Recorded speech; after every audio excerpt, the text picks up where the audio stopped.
Hello, everyone. I'm David Younger, Hi, I'm Elvin Aydın-Keles. and we created chronic illness therapy to provide support and resources for people living with chronic health conditions. Hi, everyone, and welcome back to our talk about mindfulness and intention setting. And we're going to continue with our talk from the last couple of weeks. And now I want to talk more about going beyond mindfulness. So for the past 10 years, I've done a lot of work on training my mind, learning to stay present and mindful and not projecting into the future. But that's half of the equation. The other half is about asking myself what I want my present and future to be. It seems straightforward, but that involves facing the unknown, letting go of my assumptions, my programming, and creating new programs that will only function and override the old ones if they're more powerful and sophisticated. In other words, when we're trying to change a habit, it takes continuous effort, and we have to create a new habit, essentially, to override the old one. In our daily lives, we're inundated with images of beautiful people, strong, healthy bodies. We consistently encounter places and situations that are not accessible, like subways, restaurants, homes, etc. And we inevitably internalize the implicit but certainly far from subtle attitude that we're not wanted, we're not attractive, or we're not important enough to make an effort for. The sighs and eye rolling, for example, as the bus driver lowers the ramp for the man in the wheelchair because it's interrupting the commute. The heavy doors that are too difficult to open. Steps, the fast pace can leave us feeling alienated, outcast, shamed, angry, rejected, and voiceless.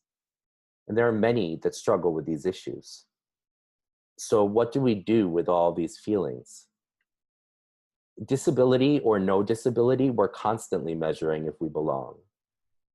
The internalized feelings and experiences that I just referred to can turn into fixed beliefs about ourselves and expectations that one will be rejected, shortchanged, and deprived. And it's affirming in a weird sort of way. Like, this is who I am. This is what's going to happen. I know what to expect. And stepping out of this fit can be daunting. I've seen in my own personal work and in my work with others how our identities can transform, and that's empowering and life-affirming. The more you think and feel certain things, the more you behave in certain ways, the more your attitudes and beliefs solidify.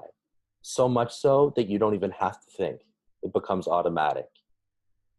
And if most of what you think and feel is based on your past experiences, habitual ways of thinking, feeling, and being, then your future is already written by your past.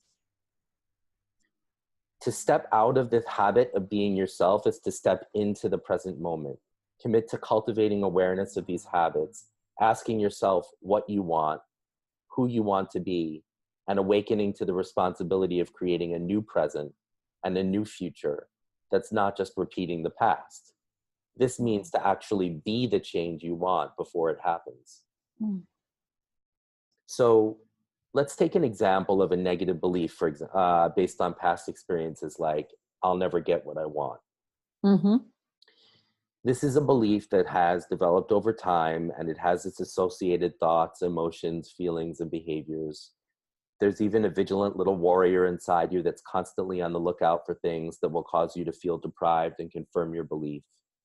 This little warrior provides you with the lens with which you see the world. We all have our own lenses that are based on the accumulation of our experiences.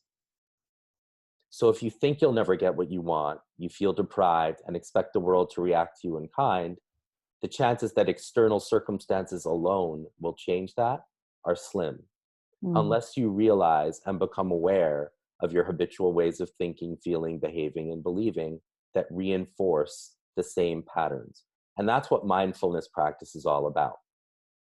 But awareness isn't enough. The old patterns are comfortable, even if they aren't healthy. They're familiar, like an old pair of sweatpants. Yep. They have a gravitational pull. They Those fit little easily. warriors. Mm. Sorry, what? They fit easily. Yes. Yeah. Yeah, exactly. And those little warriors are like soldiers with PTSD that are always ready to attack or defend because the war is still going on for them. So true. Yeah. So going back to the I'll never get what I want example, you need to identify and understand your reflexive, unconscious, automatic thoughts, feelings, behaviors, and beliefs that reinforce the old programs and challenge them by Mm. asking, why do you exist? Mm. Where do you come from? What's your evidence other than what you've contributed to creating? Are there alternative explanations? You can't control what happens in the world, but you do have agency over how you respond and react and relate to what happens. You can only do this if you are aware and if you have firm intentions. All of what I'm talking about, it's not one and done kind of stuff. It's not linear. It's not expected that once you are aware that you won't mess up. Of Mhm. course you will. This is about cultivating a different way of being versus a quick fix solution. One of the most profound things I've learned over time is that there's not an inverse relationship between my happiness and my physical state. I'm happier today than I was 15 years ago, even though my body is much more limited. I try to see it as a spiritual exercise, learning that I'm not just my body. I'm not just my mind. I am not just muscular dystrophy. It's a part of me, but it does not have me. I think the moral of the story here is that there are things we can control and things we can't. We can influence a lot more than we know by training our minds, cultivating awareness, challenging old ways of being, and taking an active approach to creating new ones. Oh my God. That was amazing. I didn't want to interrupt and say something because it was so poignant. It's so powerful. Thank you, David. It's amazing. It's so Thank you. true. Everything you say was like, wow. Yeah. So true. Yeah. Yeah, I mean, this is for me what I feel most passionate about, kind of combining mindfulness, which is about training the mind, cultivating awareness, learning to be in the present moment, and then taking that practice and applying it to changing your habits and creating a new future and getting out of your comfort zone. Because if we don't take an active role and we remain passive, we just stay, the future, just like I said, repeats the past. So true. And I love when you said, I don't think there is an inverse relationship between my physical health and my happiness. And that is so powerful. And that is so true for so many of us, dealing with chronic illness or not. We have so many fixations. If only this happens, I will be happy. If only I find a good partner, I will be happy. If only I have children, I will be happy. I mean, there's so many examples for this. And that is such a trap, like such a powerful trap, though. And Yes, there's, if only trap. yeah, there's so much to be said about that. And, speaking from your profound experience, and, it's so powerful. I was so taken. Thank you. Yeah, it's amazing. Thank you. And just to reiterate, I think I probably mentioned uh, in the past some of the resources, but if people want to explore meditating, one good way is the Headspace meditation app. They have a beginner's pack, and you can start with as low as 2 minutes Mm-hmm. at a time. So I recommend start with 2 minutes twice a day and Mm-hmm. slowly increase over time, um, and be patient with yourself. But don't start with half an hour twice a day, because Mm-hmm. if you've never meditated before, that's probably going to be too much, feel like too much. A great book is The Miracle of Mindfulness by Mm-hmm. Thich Nhat Hanh. It's a short, very straightforward, beautifully written book about being mindful in your day-to-day life. Meditation for Beginners, it's a CD by Jack Kornfield. Mm-hmm. And Mindfulness Meditation, 9 Guided Practices to Awaken Presence and Open Your Heart by Tara Brach. Mm-hmm. Great.